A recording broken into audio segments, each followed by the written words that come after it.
بسم اللہ الرحمن الرحیم۔ اللہ کے نام سے شروع جو نہایت مہربان اور رحم کرنے والا ہے۔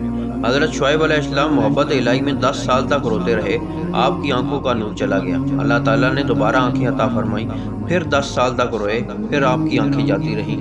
اللہ تعالیٰ نے دوسری دفعہ آنکھیں عطا فرمائی، پھر رونا شروع کیا، پورے 10 سال تک روئے۔ تیسری مرتبہ پھر روتے روتے آنکھیں جاتی رہیں۔ رب العزت نے تیسری مرتبہ اپنے فضل سے آنکھیں روشن کر دیں۔ پھر آپ کامل 10 سال تک روئے، پھر آنکھیں جاتی رہیں۔ وہی نازل ہوئی، اے شعیب کیوں روتے ہو؟ اگر دوزخ کے ڈر سے روتے ہو تو میں نے جہنم کی آگ تم پر حرام کر دی۔ اگر جنت کے شوق میں روتے ہو تو میں نے جنت تمہارے لیے واجب کر دی۔ عرض کیا، اے میرے مولا، نہ دوزخ کے ڈر سے روتا ہوں اور نہ جنت کے شوق میں۔ اے میرے مولا، صرف دیدار رحمان کے لیے روتا ہوں۔ حکم آیا، اگر تم شوق دیدار میں روتے ہو تو روئے جاؤ اور خوب روئے جاؤ۔ اے شعیب، ہمارے دیدار اور ملاقات کا یہی واحد ذریعہ ہے جو تم نے اختیار کر رکھا ہے۔ یہ رونا نہایت مبارک رونا ہے۔ ان قریب تمہاری آنکھیں دیدار مولا سے روشن ہوں گی اور پھر عبدالآباد روشن رہیں گی۔